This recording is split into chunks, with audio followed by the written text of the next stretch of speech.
The power struggle between Mark Levin's aggressive interruptions and Jasmine Crockett's calm composure is a revealing display of how public exchanges often become symbolic battlegrounds that extend beyond the individuals involved. Mark Levin, widely recognized for his assertive and sometimes combative approach, embodies a style of debate that thrives on controlling the tempo, pushing his perspective forward, and leaving little room for his opponent to gather ground.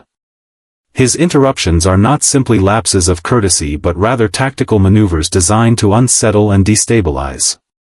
By repeatedly interjecting, he attempts to dominate the exchange, exerting control over both the rhythm of the conversation and the perception of authority. Interruptions in this context function as a way to delegitimize the other speaker, sending a subtle message to the audience that their words are either unworthy of being fully heard or are somehow secondary to the louder voice in the room. This creates a tense environment where control seems to hinge on persistence and volume rather than clarity and reason. Jasmine Crockett, on the other hand, represents a counterbalance to this aggressive energy. Known for her sharp wit and ability to remain grounded, her composure becomes her most powerful weapon. Rather than responding in kind, escalating her voice, or letting frustration dictate her tone, she chooses the route of calm assertion. This calmness is not passive, but rather a strategic form of resilience that resists being pulled into Levin's rhythm. Her ability to remain composed under pressure communicates strength in a way that shouting never could. Audiences often connect with the speaker who demonstrates control not just of words, but of emotions, and Crockett's demeanor illustrates precisely that. The more Levin interrupts, the clearer the contrast becomes, turning his strategy into a double-edged sword that inadvertently amplifies Crockett's steadiness. This kind of power struggle in debate situations highlights the clash between two distinct rhetorical traditions. Levin's method can be linked to the aggressive, talk radio-inspired culture where interruptions serve as both spectacle and persuasion. His audience is conditioned to view dominance as authority, equating who speaks the loudest with who speaks the truth. Crockett's approach, by contrast, leans into the principle that authority can also be established by restraint, by refusing to mirror the chaos and instead commanding attention through controlled delivery. This difference creates an underlying tension that goes beyond words. It becomes a clash of political cultures, of masculine-coded dominance against measured and deliberate confidence. The visual and auditory dynamics of such an exchange matter greatly. On screen or in recordings, viewers are not only processing the words but the body language, tone, and rhythm of the conversation. Levin's interruptions carry a visual urgency, leaning forward, cutting in, often with forceful gestures. Crockett's posture, steady eye contact, and refusal to raise her volume communicate something very different: patience, self-control, and an insistence that her voice will be heard on her own terms. To the audience, this creates an unspoken narrative of imbalance. While one voice fights to seize the stage, the other silently asserts ownership of it by refusing to be rattled. This struggle is more than an interpersonal conflict, it resonates with deeper societal themes. The act of interruption itself often reflects broader dynamics of power and marginalization. Research on public discourse shows that women are more frequently interrupted in debates, interviews, and political discussions, particularly when engaging with male counterparts. Levin's repeated interruptions therefore symbolize more than just his personal style. They represent a pattern familiar to many who have watched or experienced such dynamics in professional and political spaces. Crockett's composure then carries additional weight, not just as a personal victory in that moment, but as a broader example of resilience against systemic patterns that attempt to diminish or silence certain voices. The strategic nature of Crockett's calm demeanor becomes clearer when we consider the audience's role in interpreting these exchanges. Audiences do not merely absorb content, they respond emotionally and psychologically to how the content is delivered. While Levin's supporters may initially view his interruptions as strength, neutral viewers, or those unfamiliar with the context often perceive repeated interruptions as rudeness, aggression, or desperation. Crockett's calm, in turn, creates a sharp juxtaposition that elevates her presence. By refusing to compete in noise, she positions herself as the adult in the room, the figure capable of maintaining composure when tested. This in itself is a powerful form of persuasion, as audiences gravitate toward figures who appear steady under fire. What makes this power struggle especially fascinating is the way it builds dramatic tension. Every interruption by Levin raises the stakes, testing whether Crockett will lose her composure, lash out, or stumble in her delivery.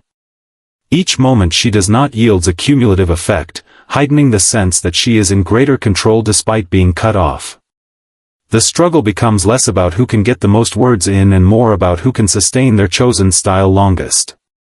In this way, Crockett slowly shifts the power dynamic without raising her voice or engaging in the same tactics. By simply holding her ground with calm assurance, she transforms Levin's aggression into a stage on which her restraint shines brighter. It is important to see how moments like this reverberate beyond the immediate exchange. Political discourse thrives on symbolism, and the symbolism here is unmistakable: aggression versus composure, interruption versus assertion, volume versus control. In the eyes of many viewers, Crockett's handling of Levin speaks to the possibility of redefining what strength looks like in debate. It does not always have to be about shouting louder or cutting off more effectively. Sometimes it is about standing firm, not letting the interruptions dictate the flow, and delivering one's points with precision when the moment allows. This is not a surrender to the interruptions but rather a refusal to be pulled into their game. The power struggle between Levin's aggressive style and Crockett's composed response becomes a kind of performance where both sides are not only speaking to each other but also to the audience beyond them. Each interruption and each composed reaction add layers to how the public perceives the speakers. For Levin, the choice to interrupt may energize those who see dominance as strength, but it also risks alienating those who value civility. For Crockett, every calm response reinforces her authority not just over the content of her words but over the very space of the exchange. The significance of Jasmine Crockett's one decisive sentence that shifted control of the exchange lies not only in the words themselves but in the timing, delivery, and context in which they were spoken. Political debates and heated interviews often rely on moments where a single statement has the power to redefine the tone, redirect the audience's perception, and neutralize an opponent's strategy. In this particular exchange, after facing repeated interruptions from Mark Levin, Crockett chose not to escalate the back and forth, not to mirror his aggression, but to deliver a single line that cut through the noise. That line carried the weight of finality, the sharpness of clarity, and the authority of someone who knows how to seize the moment when it matters most. Such a sentence functions almost like a rhetorical knockout punch. Levin's interruptions had been building tension, creating an atmosphere in which it seemed he held the upper hand by sheer force of persistence. But the strength of Crockett's response was that it refused to play within his rules. A single, decisive sentence can silence the opponent without requiring a barrage of counterarguments. It condenses the essence of a rebuttal into something memorable, something that sticks in the minds of listeners long after the exchange has ended. That is why audiences often recall not the dozens of interjections or attempts at domination, but the one moment when control was visibly wrested away. The power of Crockett's one-liner also rests in the element of surprise. Levin's strategy relied on predictability: interrupt, dominate, repeat, while Crockett's composure lulled him into believing he had effectively cornered the rhythm of the conversation. But when she finally spoke that one sentence, it disrupted his momentum. Viewers often interpret such moments as decisive shifts in power because the aggressor suddenly appears exposed, caught off guard, and unable to continue in the same way. The audience feels the shift instantly, almost like a collective pause, and from that point onward, the balance of the exchange has changed. What makes a single sentence so impactful in debates is its capacity to become a soundbite. In the modern media age, where clips are shared widely on social platforms, brevity is an advantage. Long arguments get truncated, but a short, sharp line lives on uncut. Crockett's statement fit this mold perfectly. It was self-contained, powerful, and impossible to misconstrue. Its clarity gave it legs beyond the debate, allowing it to circulate, to be quoted, and to symbolize the entire exchange in the public's memory. In many ways, the speech economy of today rewards those who can compress their ideas into single, definitive statements, and Crockett demonstrated mastery of that approach. The cultural significance of her one-liner also extends to the dynamics of gender and authority in public discourse. When a woman is interrupted repeatedly by a man, the perception of inequality is magnified. Audiences notice the imbalance, and many interpret the interruptions as dismissive or disrespectful. Crockett's choice to respond with a single decisive sentence rather than extended frustration flips that narrative on its head. She embodies control, not victimhood, and in doing so, she challenges broader stereotypes about who holds authority in heated exchanges. Her sentence becomes not just a rebuttal to Levin, but a symbolic statement about the right to be heard and the ability to command respect. From a rhetorical perspective, such a sentence often works because it crystallizes the underlying issue in simple, direct terms. Instead of getting caught in the weeds of Levin's aggressive style, Crockett chose precision. Precision is the antidote to noise. By stripping away the unnecessary and aiming straight at the heart of the matter, she created a moment that both silenced Levin and resonated with viewers.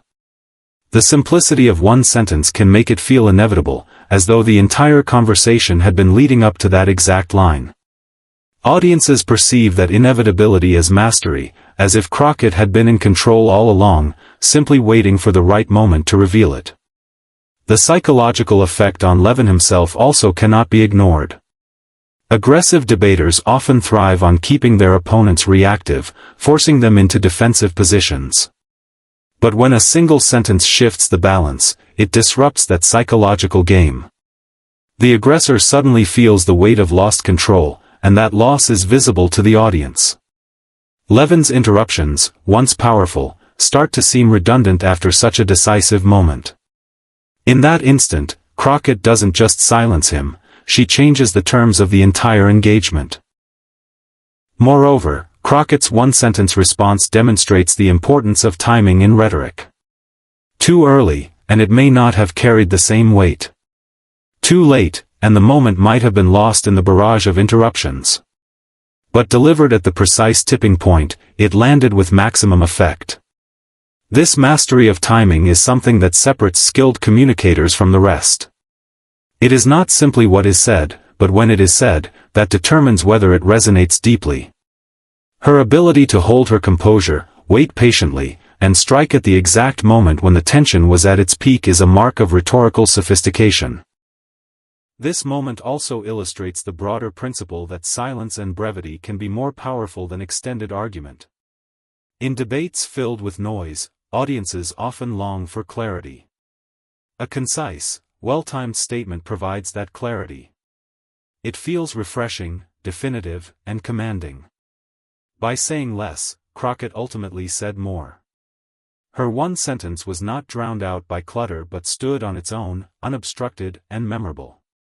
This is a valuable lesson in communication, demonstrating that sometimes the most effective strategy is not to overwhelm the opponent with words but to undercut them with precision. The broader political implications of Crockett's decisive sentence are also worth considering. In the media ecosystem, moments like this become rallying cries for supporters. They are replayed, analyzed, and celebrated as turning points. Her line did not just win her the moment, it gave her allies and admirers a symbol to hold up as proof of her capability. These small but potent moments accumulate to build a public persona, shaping how leaders are perceived over time. Crockett's ability to seize such a moment reinforces her image as someone who can withstand pressure, challenge dominance, and assert herself effectively on the public stage. The exchange between Levin and Crockett demonstrates the enduring truth that sometimes the smallest contributions carry the greatest impact. Dozens of words can be forgotten, but one sharp sentence lives on. In an environment where political clashes are constant and often repetitive, what distinguishes one moment from another is the presence of such defining statements. Crockett's line will be remembered not because it was long or detailed, but because it was sharp, timely, and unshakable, a response that reversed the flow of power in an instant. The broader message about respect, authority, and confidence in political discourse comes into focus when examining the interaction between Mark Levin and Jasmine Crockett.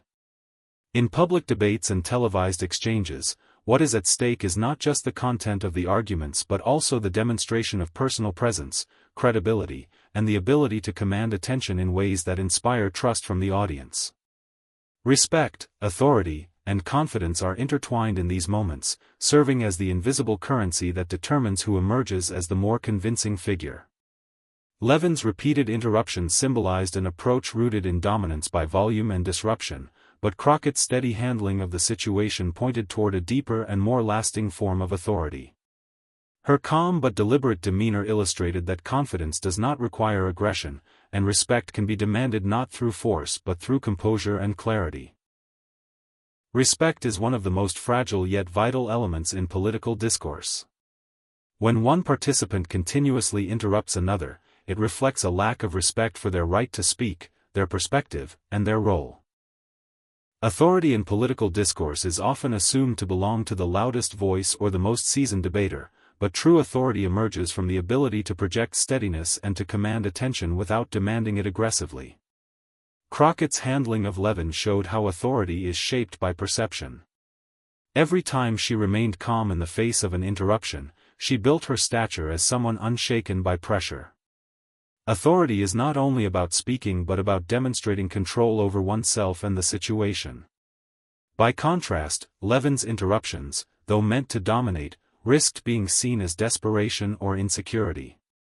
When one speaker attempts too hard to control the narrative through constant disruption, they may lose credibility, while the other gains authority by simply refusing to bend under pressure.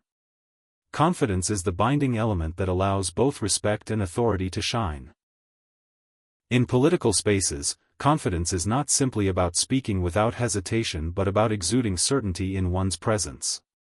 Crockett's confidence was evident not only in her words but in her tone, her pauses, and her ability to wait for the right moment to strike with precision.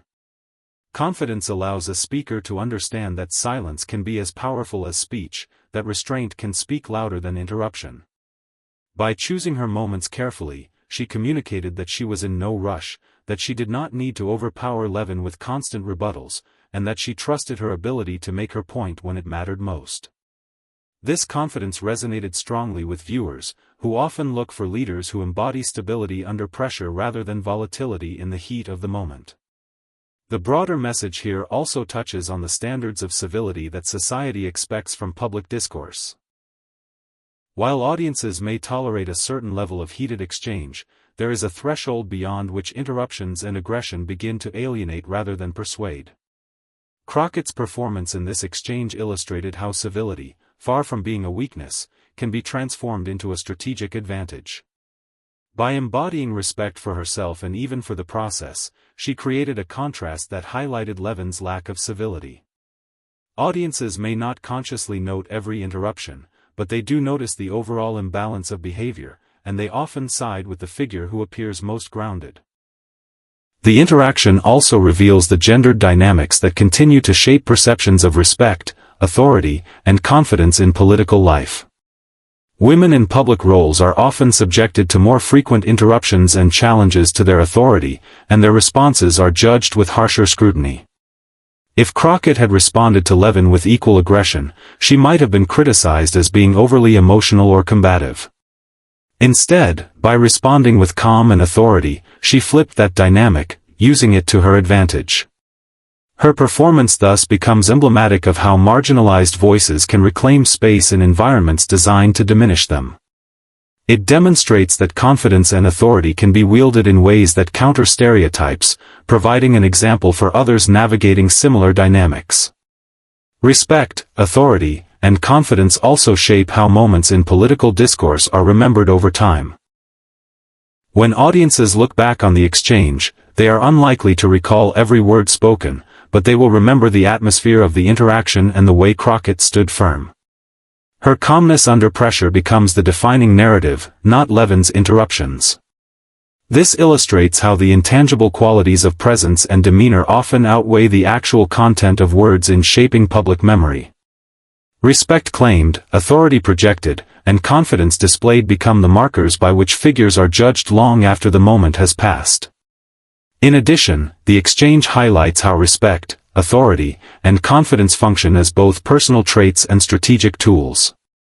For Crockett, composure was not just an expression of personality but a deliberate tactic to shift the dynamic in her favor. For Levin, interruptions were not just expressions of frustration but calculated attempts to control the dialogue. The outcome demonstrates that in political communication, strategy built on respect and confidence has greater longevity than strategy built on domination alone. Authority sustained by calm resilience resonates more deeply than authority forced through disruption. These dynamics also matter beyond the immediate debate because they influence how political discourse evolves in the larger culture. When figures like Crockett succeed by maintaining confidence and commanding respect without aggression, they contribute to redefining what leadership can look like. They challenge the idea that authority must always be loud or domineering, showing instead that it can be steady, patient, and grounded in self-control. Such examples ripple outward, shaping how future debates are conducted and how audiences calibrate their expectations of public figures. The broader message, therefore, is not limited to one moment between two individuals but extends to the ongoing conversation about what kind of discourse society values. Respect should not be optional in political exchange, authority should not be equated only with aggression, and confidence show